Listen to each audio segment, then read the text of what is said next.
Okay, so I'm going to show you how to draw a rose today. So there's a lot of different ways to draw a rose. I'm just going to show something that's like super basic. So something that's pretty easy is you just kind of start with a forward-facing petal. So we're just going to draw like a rose that you see from slight top view. So to start, we're just going to start off with just a simple wiggle line. This is just going to be the rose petal that faces towards us. And then what you're going to do is you're just going to make it pointy on both sides and get a little bit thicker in the middle. So start on the corner of your wiggly line, go down in a frown, and then change it to a smile, and go back to a frown and kind of connect those corners together. So you end up with just kind of a wiggle line. Now, after that wiggle line, now you're going to add some of the overlapping petals. So to get started with, I'm going to go ahead and start in the center. I'm just going to do kind of like a little bit of a curve. It's kind of like you're doing a parenthesis, but make sure it's not perfect. The more irregular you make it, the more realistic the rose will feel. So I'm just going to do a little bit of a curve, and I'm just going to do a parenthesis coming back down like this until you touch the petal. Once you touch the petal, you want to stop. And then what I'm going to do, I'm going to start about center of this line, and I'm going to do another kind of a wiggly line going out, and then I'm just going to curve it back down with another parenthesis. So it's all mostly just parentheses and wiggly lines. It's pretty much what a rose is going to be. So now what I'm going to do is I'm going to do a, starting kind of like in between, so where this connects and the end of this petal. I'm going to start in the middle there. I'm just going to go up a little bit with a little parenthesis. And then I'm going to do a curve and then touch about middle here with a smiley face. So I'm just going to curve it like a smile so that it gets a little bit pointier, okay? All right, now that I have that point, now what I'm going to do is I'm actually going to start here in about the middle of this line. And then I'm going to form kind of like a frown shape. So I'm just going to do a frown like this. This is going to be the center of my rosebud, okay? So that's the very center of the flower. Now what I'm going to do is after I have that frowned, I can go ahead and do the inside of the rosebud. So this part what you're going to do is you just start anywhere on the inside here, usually on the edge of the petal. You're just going to do like a loop like this. So just like an imperfect oval, but make sure it doesn't quite touch the edge of this petal out here. And then at the end of that, I'm just going to draw a line going straight down like this so that this rose has now have a covering or like the end of the rose, okay? Now you can add more loops on the inside if you want to. Just make sure that you always draw a downward spiral as well. But that's kind of up to you how many you want to do. I'm just going to leave it as 2. You can leave it as just 1 if you want to. All right, now this is kind of the fun part is you're going to play pretty much like connect the dots. So here I have this open loop. What I'm going to do is I'm just going to extend this by drawing a frown until I touch the petal. So I just started at the corner of this. I'm just going to frown it until it touches the petal. All right, and now what I'm going to do is I'm going to take this corner, because this is an open piece, and I'm going to do a big frown going around it and then touching back up to this top petal. So this is going to help make that kind of like roses spiral their petals. So it's going to help start the spiral formation, okay? All right, and I can do the same thing with this petal right here, is I can make it go out and spiral back in to the other petal like this. Now, from this point, so this right here would be a rose bud. That'd be like a baby rose, like one of those really tiny ones that are just now blossoming.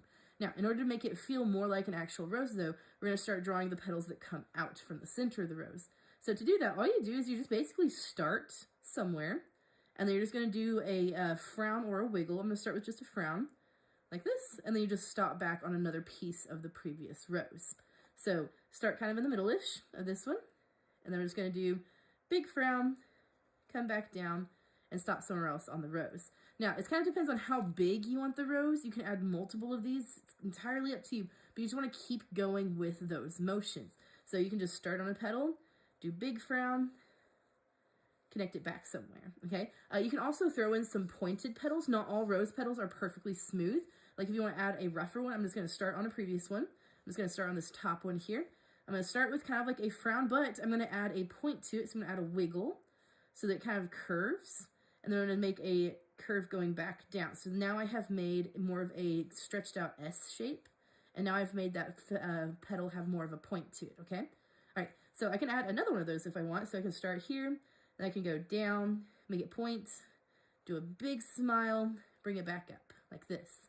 So now if you don't want to do pointy ones, you can also throw in a curved one. Like if I wanted to have just a simple curved one, you can totally draw in another curved one. So here I'm just connecting the 2 of these with just a simple curve. So say if I wanted to balance it and add another pointy one over here, I can just start, like I'm going to start maybe not quite touching where the previous one was, but maybe a little bit further over. I'm just going to do big smile, make it get pointy, and then do big frown to connect it back up to the top like this. All right, so it feels kind of empty down here, so I'm going to add one more petal. So I'm just going to do big smile, maybe change it to a slight frown. So if I wanted to, I could keep going. The key thing is that you just want to kind of start on one petal, wiggle it, bring it back down to another.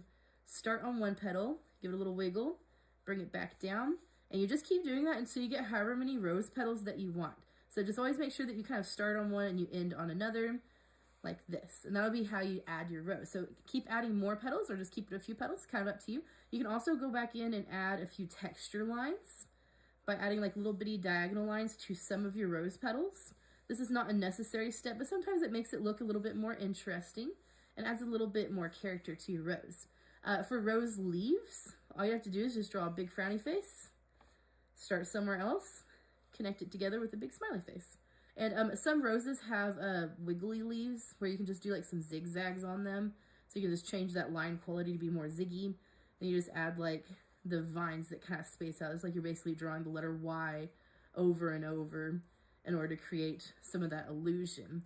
So that's pretty much it. That's how to draw a rose. If you want to color it, definitely feel free to. I really like shading roses, especially if you shade the bottom of the petal darker and you allow the top of the petal to look a little bit lighter. It really sells the illusion of overlapping rose petals, because the more that you shade, the more 3D the rose petals are going to look.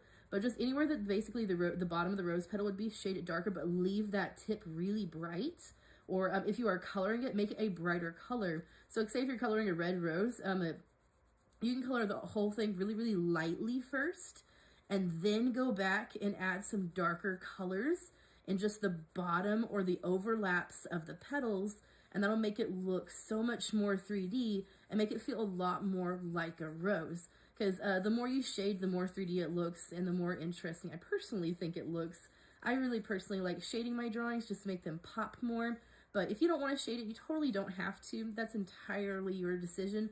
Just make sure that if you see a line touch another line, that tells you there's another rose that's separating those two. So just be careful to not accidentally shade the tip of a rose. You only want to shade the bottom edges unless you have some weird dynamic lighting going on. In that case, I would suggest using a reference so that it can help you out a little bit. All right, so there is how to draw a rose. I hope you had fun, and best of luck. If you need any help or if you want me to show you how to draw anything else, just let me know. I'd be happy to help you. All right, thanks. Bye.